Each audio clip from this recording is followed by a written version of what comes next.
अस्सलाम वालेकुम, बिस्मिल्लाहिर्रहमानिर्रहीम। अभी तक कोलिनोमिमेटिक्स हमारा चल रहा है और basically these are those drugs जो कि पैरासिम्पैथेटिक सिस्टम की एक्टिविटी को इन्हांस कराती हैं और एसिटाइलकोलिन को मिमिक कर रही होती हैं, ठीक है। तो अब हमने इनकी दो क्लासेस पढ़ी थी। एक वो होती हैं जो डायरेक्टली एक्टिंग होती हैं, ठीक है, यानी रिसेप्टर्स पे एक्ट कर रही होती हैं, और दूसरी वो होती हैं जो इनडायरेक्टली एक्टिंग होती हैं, यानी इनडायरेक्टली बेसिकली हमारा काम ये है कि हम एसिटाइलकोलिन को मिमिक करें। तो कुछ ड्रग्स हम देते हैं जो कि एसिटाइलकोलिन की तरह जाती हैं, रिसेप्टर पे बाइंड करती हैं और अपना एक्शन करती हैं, ठीक है। लेकिन कुछ ड्रग्स ऐसी होती हैं जो एसिटाइलकोलिन के रिसेप्टर पर नहीं लगती लेकिन इनडायरेक्टली एसिटाइलकोलिन का लेवल बढ़ा देती हैं, ठीक है। वो कैसे करती हैं कि एक एंजाइम होता है कोलिनेस्ट्रेज, वो एसिटाइलकोलिन को ब्रेक कर रहा होता है, तो ये ड्रग्स जाके कोलिनेस्ट्रेज को इनहिबिट कर देती हैं, जिससे एसिटाइलकोलिन का इनडायरेक्ट लेवल जो है वो सेल में बढ़ जाता है। अब इस बात को एक्सप्लेन करने की वैसे मेरे ख्याल में इतनी ज़्यादा ज़रूरत नहीं है क्योंकि ये आपको आती होगी, बट फिर भी मैं बता देती हूँ कि ये प्री सिनेप्टिक लेफ्ट है और ये पोस्ट सिनेप्टिक मेम्ब्रेन है, सॉरी। तो पोस्ट सिनेप्टिक मेम्ब्रेन के ऊपर क्या होता है, रिसेप्टर लगा होता है, ठीक है। अब ये एसिटाइलकोलिन का receptor, let's say this is muscarinic और निकोटिनिक, कोई भी रिसेप्टर हो सकता है, मस्करेनिक रिसेप्टर लेट्स से। अब यहाँ प्री सिनेप्टिक मेम्ब्रेन से एसिटाइलकोलिन रिलीज हुई है, जाके रिसेप्टर पे बाइंड कर जाएगी। अब जब ये रिसेप्टर पे बाइंड करेगी तो इसका कोई एक्शन होगा। अब जब ये अपना एक्शन कंप्लीट कर देगी तो क्या होगा, ये रिसेप्टर से डिसोसिएट हो जाएगी। अब एसिटाइलकोलिन रिसेप्टर से उतर गई है, उतरने के बाद क्या होगा, 5-10 सेकंड बाद ही एंजाइम आ जाता है। कौन सा एंजाइम होता है, कोलिनेस्ट्रेज एंजाइम। ये एंजाइम जाके एसिटाइलकोलिन को ब्रेक कर देता है। इसके दो पार्ट्स हो जाते हैं, एक कोलिन और एक एसीटेट।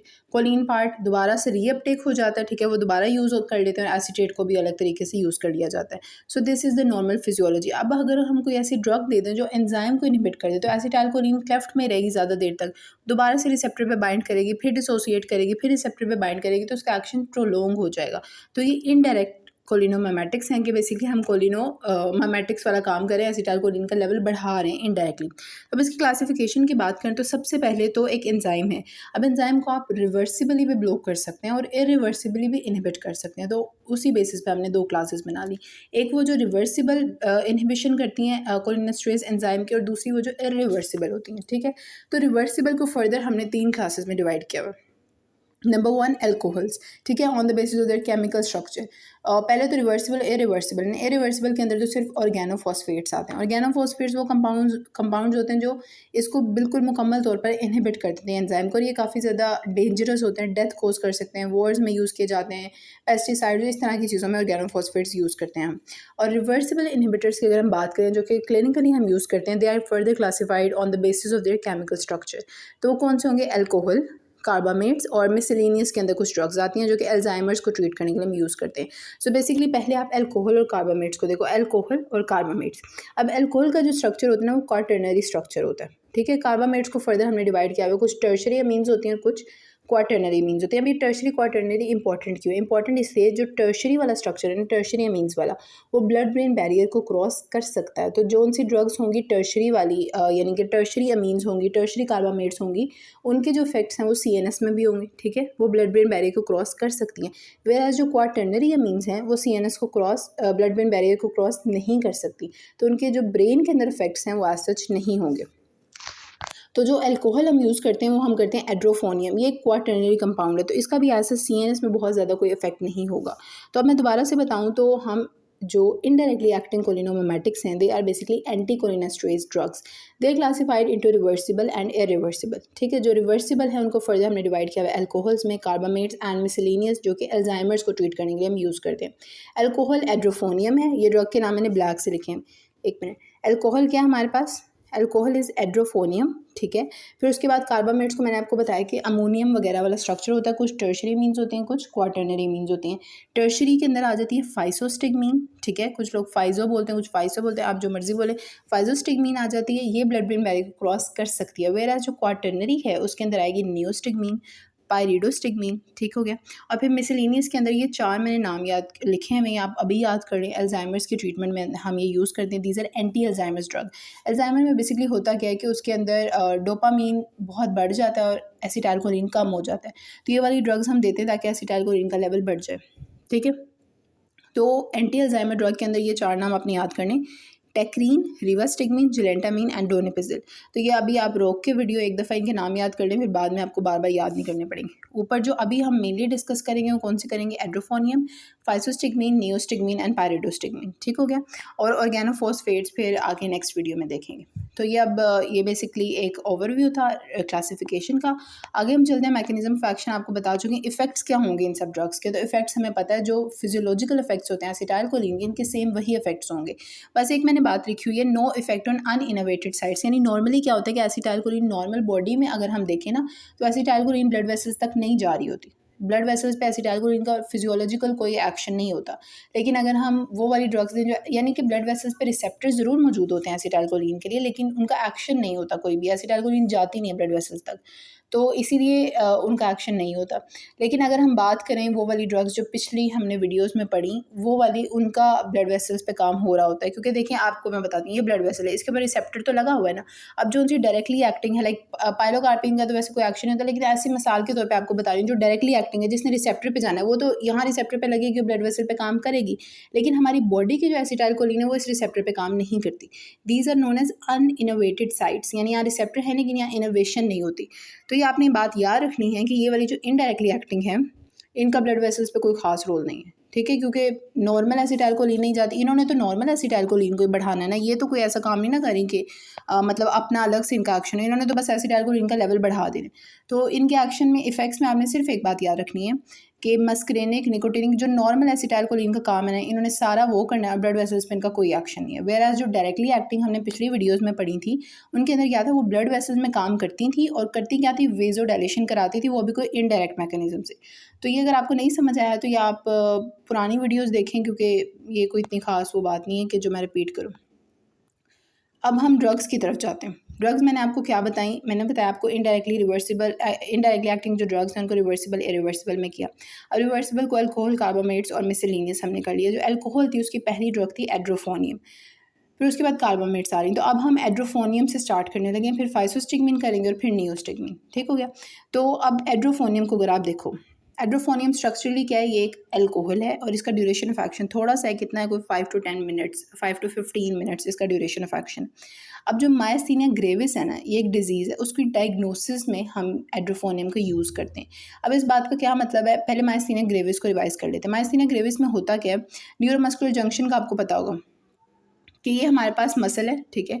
यहाँ इसके ऊपर रिसेप्टर लगे होते हैं, कौन से रिसेप्टर होते हैं, nicotinic M type, NM receptor लगे होते हैं मसल्स के ऊपर, ठीक हो गया। अब इन रिसेप्टर्स के ऊपर आके बाइंड करती है एसिटाइलकोलिन और फिर इसका फर्दर एक्शन होता है। यहाँ पे नर्व टर्मिनल होता है, नर्व रिलीज करती है एसिटाइलकोलिन और एसिटाइलकोलिन जाके रिसेप्टर पे लगता है और फिर फर्दर मसल कॉन्ट्रैक्ट होता है। This is normal neuromuscular junction. लेकिन अगर मायस्थीनिया ग्रेविस है किसी पेशेंट को, तो उसको क्या होता है, उसके जो ये रिसेप्टर्स हैं ना, ये वाले रिसेप्टर्स, इस पे आके कोई एंटीबॉडी लग जाती है, ठीक है। यानी वो एसिटाइलकोलिन की कंपैटिटिव इनहिबिशन कर देती है। तो आपने ये बात पढ़ी होगी कि जब भी कंपैटिटिव इनहिबिशन होती है, तो अगर हम सबस्ट्रेट का लेवल बहुत ज़्यादा बढ़ा देना तो वो ठीक हो जाती है, वो रिवर्स हो जाती है। तो अब अगर हमने इस ग्रीन वाले सब्सटेंस को, जो एंटीबॉडी लग चुकी है हमारे रिसेप्टर पे, जिसकी वजह से काम नहीं हो रहा, अगर हम इसको यहाँ से निकालना चाहते हैं, तो उसका क्या सोल्यूशन है कि एसिटाइलकोलिन की कॉन्सेंट्रेशन बहुत ज़्यादा बढ़ा दी जाए। तो जब ये एसिटाइलकोलिन बढ़ेगी तो ये ग्रीन वाला रिप्लेस हो जाएगा और हमारी एसिटाइलकोलिन यहाँ पे वापस अपना काम करना शुरू कर देगी। तो बेसिकली मायस्थीनिया ग्रेविस के अंदर हम क्या करते हैं, उसकी ट्रीटमेंट में हमारा यही गोल होता है कि हम ये है तो हमारे पास ये ग्रीन सब्सटेंस निकल जाए, जो भी हमारे यहाँ पे एंटीबॉडी थी वो यहाँ से निकल जाए और हमारी एसिटाइलकोलिन यहाँ लगे। और एसिटाइल की कॉन्सेंट्रेशन बेसिकली जब यहाँ पे बहुत ज़्यादा होगी ना, ये हमारी एसिटाइलकोलिन जब यहाँ पे ज़्यादा देर तक रहेगी तो उसके ज़्यादा चांसेस है उसके साथ लगने के रिसेप्टर्स के साथ। तो जो उनसे भी ड्रग्स सिनेप्टिक लेफ्ट में एसिटाइलकोलिन की कॉन्सेंट्रेशन बढ़ा देती है ना, तो हम उनको यूज़ करते हैं। तो अब सबसे पहले आप देखो, ये मैंने लिखा हुआ है, इसका जो एड्रोफोनियम है, इसका ड्यूरेशन ऑफ एक्शन है 5 से 15 मिनट। तो इसको प्रॉपर हम ट्रीटमेंट में तो यूज़ नहीं ना कर सकते, मतलब आप 15 मिनट के लिए आप जिसका एक्शन है आप वो ड्रग तो नहीं पेशेंट को रेकमेंड करोगे, लेकिन इसका इतना रैपिड एक्शन है तो इसको हम डायग्नोसिस में ज़रूर यूज़ कर सकते हैं। तो इसको हम क्या करते हैं, हम पेशेंट को एड्रोफोनियम देते हैं। एड्रोफोनियम जाके क्या करती है, एसिटाइलकोलिन की कॉन्सेंट्रेशन बढ़ा देती है सिनेप्टिक लेफ्ट में, पेशेंट के सिम्टम्स जो हैं फ़ौरन से इंप्रूव होना शुरू हो जाते हैं। तो अगर कोई पेशेंट आया, मायस्थीनिया के सिम्टम्स क्या होते हैं, ड्रूपिंग ऑफ आईलिड्स होगी और उसकी मस्कुलर वीकनेस और ये सब चीज़ें होंगी। हमने पेशेंट को एड्रोफोनियम दी, उसके फ़ौरन से सिम्टम्स बेहतर होना शुरू हो गए। तो इसका मतलब क्या था, इसका मतलब ये था कि उसको मायस्थीनिया ग्रेविस थी। So this is basically used in the the diagnosis of myasthenia gravis. अगर हमने माइस्थीनिया ग्रेविस को ट्रीट करना है तो ट्रीट करने के लिए हम ऐसी ड्रग देंगे जिसका सेम मैकेनिज्म ऑफ एक्शन होगा लेकिन थोड़ा देर तक वो काम करेगी, लाइक नियोस्टिगमीन ट्रीटमेंट में यूज़ करते हैं। तो ये आपने देखना है, basically it is use in the diagnosis of myasthenia gravis number 1 और it cause the rapid reversal of non depolarizing neuromuscular blockade। यानी जब न्यूरोमस्कुलर ब्लॉकेड हुई होती है, यानी न्यूरोमस्कुलर जंक्शन ब्लॉक ही हुआ था ना, जो मैंने अभी आपको दिखाया बनाकर, तो इसको रिवर्स करने के लिए, रैपिड रिवर्सल के लिए हम ये वाली ड्रग यूज़ करते हैं माइस्थीनिया एड्रोफोनियम। तो एड्रोफोनियम में आपने एक ही बात याद रखनी है, वो बात भूलनी नहीं चाहिए आपको, वो क्या है कि माइस्थीनिया ग्रेविस की डायग्नोसिस में हम इसको यूज़ करते हैं। तो इसके अलावा एक अगला पॉइंट ये है कि ये कोलिनर्जिक क्राइसिस और माइस्थीनिया क्राइसिस को डिफ्रेंशिएट करने में हम यूज़ करते हैं। इस पॉइंट को हम बाद में इसकी एक्सप्लेनेशन करेंगे, अभी आगे चलते हैं। सो फर्स्ट ड्रग हमने पढ़ी इरिवर्सिबल इनहिबिटर्स, हम पढ़ रहे थे। इसके अंदर पहली मैंने आपको बताया अल्कोहल्स हैं। अल्कोहल्स के अंदर एड्रोफोनियम का हमने देखा कि diagnosis of myasthenia gravis. Second पे हम कार्बामेट्स में आ गए। कार्बामेट्स में पहली वाली थी फाइसोस्टिगमीन, वो टर्शरी अमीन है, ठीक है, उसको हम बाद में करते हैं। पहले क्वाटर्नरी अमीन कौन सी है? नियोस्टिगमीन। नियोस्टिगमीन को देखते हैं। नियोस्टिगमीन पहले क्या है? वो क्वाटर्नरी अमीन है, पहली बात ये। तो पहली बात ये कि क्वाटर्नरी अमीन है, इसका मतलब है वो ब्लड ब्रेन बैरियर को क्रॉस नहीं करेगी। ब्लड ब्रेन बैरियर को क्रॉस नहीं करेगी, बॉडी में रहेगी, सारा हमारा सिस्टमिक ब्लड फ्लो में रहेगी, और वहाँ करेगी क्या? न्यूरोमस्कुलर जंक्शन पे जाकर एसिटाइलकोलिन के लेवल को बढ़ाएगी, और इसका लॉन्गर ड्यूरेशन ऑफ एक्शन है। तो इसको अभी सेम काम है कि it is use for the reversal of neuromuscular blockade, ठीक है। रिवर्सल में जब हम यूज़ करते हैं तो ये ट्रीटमेंट ऑफ माइस्थीनिया ग्रेविस के अंदर यूज़ कर सकते हैं, क्योंकि इसने क्या करना है? एसिटाइलकोलिन का लेवल बढ़ा देगी सेल में। जब एसिटाइलकोलिन बढ़ेगा न्यूरोमस्कुलर जंक्शन के अंदर तो वो आराम से एंटीबॉडी को रिप्लेस करेगा और सिम्टम्स जो है पेशेंट के वो बेहतर होना शुरू हो जाएंगे। तो ये बेसिकली क्या है? Neostigmine use in the treatment of myasthenia gravis. और इसके अलावा फिर आपको एंटी एंजाइमस ड्रग्स बताई थी, वो यही सारी आ जाती हैं, टेक्रीन, रिवर्स्टिगमीन, जिलेंटामीन एंड डोनेपेजिल। तो ये आप याद कर लेना। अब एक ड्रग हमारी रहेगी फाइसोस्टिगमीन। उसको करने से पहले मैं आपको ये थोड़ा माइस्थीनिया क्राइसिस और कोलिनर्जिक क्राइसिस का डिफरेंस बता दूँ। कोलिनर्जिक क्राइसिस क्या है? कोलिनर्जिक क्राइसिस ये है, ये आप देखें, ये हमारे पास है रिसेप्टर, एसिटाइलकोलिन का रिसेप्टर लगा हुआ। अब इस पर एसिटाइलकोलिन लगी, अब इसने क्या करना है? एसिटाइलकोलिन अपना काम करेगी और सेपरेट हो जाएगी रिसेप्टर से। अब क्या हुआ? अब सेपरेट ही वो दोबारा लग गई। काफ़ी देर तक एसिटाइलकोलिन इस रिसेप्टर के साथ लगी रही। तो एक वक्त आएगा कि ये जो रिसेप्टर्स हैं ना, ये डीसेंसिटाइज हो जाएंगे, इनको कोई फ़र्क नहीं पड़ेगा एसिटाइलकोलिन से, ठीक हो गया। तो जब एसिटाइलकोलिन बहुत ज़्यादा हो, उसको हम क्या कहते हैं? उसको हम कहते हैं कि ये बेसिकली हो गया है कोलिनर्जिक क्राइसिस हो गया, कि एसिटाइलकोलिन इतनी ज़्यादा है, रिसेप्टर्स डीसेंसिटाइज हो गए हैं। जो पहले तो एक बात आप याद रखें कि जो कोलिनर्जिक क्राइसिस और माइस्थीनिया क्राइसिस, इन दोनों के सिम्टम सेम है। पेशेंट को मसल वीकनेस होगी, यानी हमें ऐसे फील होगा कि पेशेंट को पैरालिसिस हो रहा है, ये हमें नज़र आएगा। लेकिन इनको हमने डिफ्रेंशिएट कैसे करना है? मॉलिक्यूलर लेवल पे मैंने आपको बताया कि कोलिनर्जिक क्राइसिस के अंदर क्या होगा। कोलिनर्जिक क्राइसिस के अंदर, एक मिनट पहले हम इसको ज़रा साफ़ कर लें। कोलिनर्जिक क्राइसिस के अंदर एसिटाइलकोलिन, ठीक है, एसिटाइलकोलिन बहुत ज़्यादा हो जाएगी। जब एसिटाइलकोलिन बहुत ज़्यादा हो जाएगी ना, एक चीज़ बहुत ज़्यादा भी हो जाए तो आपको वो बुरी लगना शुरू हो जाती है। तो ये वही हिसाब है कि एसिटाइलकोलिन बहुत ज़्यादा हो जाएगी, जिसकी वजह से रिसेप्टर्स डीसेंसिटाइज हो जाएंगे। अब जब रिसेप्टर्स डीसेंसिटाइज हो जाएंगे तो मसल तो कॉन्ट्रैक्ट नहीं करेंगे ना, जब वो इसी तरह है कि एसिटाइलकोलिन का कोई एक्शन ही नहीं। तो this is known as cholinergic crisis. दूसरा क्या है? Myasthenia crisis. माइस्थीनिया क्राइसिस ये है कि उसमें एसिटाइलकोलिन बहुत कम हो गई। अब जब बिल्कुल ही कम हो गई तो भी मसल्स कॉन्ट्रैक्ट नहीं कर सकते। तो ये दोनों चीज़ें। अब इसको हम अब मेरे पास एक पेशेंट है, उसके क्या है? उसको मसल वीकनेस है, उसको ड्रूपिंग ऑफ आईलिड हो रही है और ये सारी उसको मसल वीकनेस है। अब मैं कैसे डिफ्रेंशिएट करूँ कि इसका एसिटाइलकोलिन बहुत ज़्यादा हुआ है और रिसेप्टर डीसेंसिटाइज हुए, या फिर इसको माइस्थीनिया ग्रेविस है? तो इसकी डिफ्रेंशिएशन के अंदर भी हम एड्रोफोनियम को यूज़ करते हैं। अब देखिए एड्रोफोनियम क्या है? एड्रोफोनियम का काम क्या है? उसने एसिटाइलकोलिन को बढ़ा देना, ठीक हो गया, उसने यही करना है ना, एड्रोफोनियम को एड्रोफोनियम ने एसिटाइलकोलिन को बढ़ा देना। अब अगर कोई पेशेंट है, उसको मसल वीकनेस और मैंने उसको एड्रोफोनियम दी और उसके सिम्टम्स बेहतर हो गए, इसका मतलब क्या है कि उसको माइस्थीनिया ग्रेविस है। लेकिन अगर उसके सिम्टम्स मजीद वर्सन हो गए, यानी एसिटाइलकोलिन उसमें पहले ही बहुत ज़्यादा थी लेकिन अब और ज़्यादा हो गई, तो उसके सिम्टम्स ख़राब हो जाएंगे, वर्सन हो जाएंगे, तो उसको कोलिनर्जिक क्राइसिस है। तो ये पॉइंट आप, आई होप आपको समझ आ गया होगा, डिफरेंस बिटवीन कोलिनर्जिक क्राइसिस और माइस्थीनिया क्राइसिस। तो ये एड्रोफोनियम के अंदर क्या पॉइंट लिखा हुआ है मैंने? Number 1, it is use in the diagnosis of myasthenia gravis. अच्छा, अब एक यहाँ क्वेश्चन बनता है कि अब एड्रोफोनियम डायग्नोसिस में क्यों यूज़ हो रही है और नियोस्टिगमीन ट्रीटमेंट में क्यों यूज़ हो रही है? तो ये आप मुझे खुद कमेंट्स में बताएंगे कि एड्रोफोनियम डायग्नोसिस में क्यों यूज़ हो रही है और नियोस्टिगमीन ट्रीटमेंट में क्यों यूज़ हो रही है। तो माइस्थीनिया ग्रेविस की दो बातें हमने पढ़ी। पहली बात है उसका डायग्नोसिस, उसमें हम एड्रोफोनियम को यूज़ करते हैं। दूसरी बात है उसकी ट्रीटमेंट, उसके अंदर हम नियोस्टिगमीन को यूज़ करते हैं, ठीक हो गया। फिर उसके बाद एक एड्रोफोनियम का एक और यूज़ था जो मैंने आपको अभी सारा एक्सप्लेन किया। आई होप सो आपको समझ आया होगा, लेकिन अगर आपको नहीं आया तो मुझसे पूछ लेना क्वेश्चन वगैरह करके। तो differentiate between cholinergic crisis and myasthenia crisis. अगर हमने एड्रोफोनियम दी और मसल स्ट्रेंथ अच्छी हो गई, बेहतर हो गई, तो उस पेशेंट को माइस्थीनिया क्राइसिस था, यानी उसकी एसिटाइलकोलिन कम थी, हमने उसको ये ड्रग दी, उसकी एसिटाइलकोलिन बेहतर हो गई और वो ठीक हो गया। लेकिन अगर उसको वीकनेस हो गई, मज़ीद उसका काम ख़राब हो गया, तो इसका मतलब उसको कोलिनर्जिक क्राइसिस था। ठीक है, तो ये एक पॉइंट था, ये आई होप सो आपको क्लियर हो गया होगा। नियोस्टिग्मिन का मैंने आपको बता दिया कि वो सीधा सीधा माइस्थीनिया ग्रेविस की ट्रीटमेंट में यूज़ होती है। और फिर उसके अलावा फाइसोस्टिग्मिन। इसके अलावा एक और क्वेश्चन है आपसे कि नियोस्टिग्मिन की अगर ओवरडोज हो गई, कोई बंदा है वो नियोस्टिग्मिन ले रहा है और उसकी ओवरडोज होगी, तो क्या उसको कोलिनर्जिक क्राइसिस हो सकता है? मतलब ये क्वेश्चन है। तो नियोस्टिग्मिन की ओवरडोज से कोलिनर्जिक क्राइसिस हो सकता है या नहीं, और फिर आपको एक्सप्लेन भी कर देना कि कैसे हो सकता है अगर नियोस्टिग्मिन से हो रहा है तो। अब आखिरी बचा फाइसोस्टिग्मिन। फाइसोस्टिग्मिन क्या होता है ये आपको मैं पहले बता चुकी हूँ। कार्बामेट्स में आता है, टर्शियरी अमीन इसका स्ट्रक्चर होता है, ब्लड ब्रेन बैरियर को क्रॉस कर सकता है और इसको हम बेसिकली ग्लूकोमा में यूज़ करते हैं। ग्लूकोमा के अंदर एक पहले हमने ड्रग पढ़ी थी पाइलोकार्पिन, और एक यहाँ हम फाइसोस्टिग्मिन पढ़े हैं, ग्लूकोमा में यूज़ होती है। और इसके अलावा एट्रोपिन एक ड्रग है, वो आगे पढ़ेंगे। एट्रोपिन की जब भी पॉइजनिंग होती है ना, तो हम फाइसोस्टिग्मिन से उसको रिवर्स कर रहे होते हैं, तो ये आप याद कर लें अभी के लिए, ठीक है। तो एट्रोपिन की पॉइजनिंग के लिए हम फाइसोस्टिग्मिन को यूज़ करते हैं। सो अभी आज का लेक्चर हम यहीं ख़त्म करते हैं और बस एक रिवीजन कर लेते हैं ताकि आपको आता हो सब कुछ। तो आज बेसिकली हमने क्या किया, इनडायरेक्टली एक्टिंग कोलिनोमामेटिक्स उन दोनों को डिवाइड किया, डायरेक्टली रिवर्सिबल में और इरिवर्सिबल में।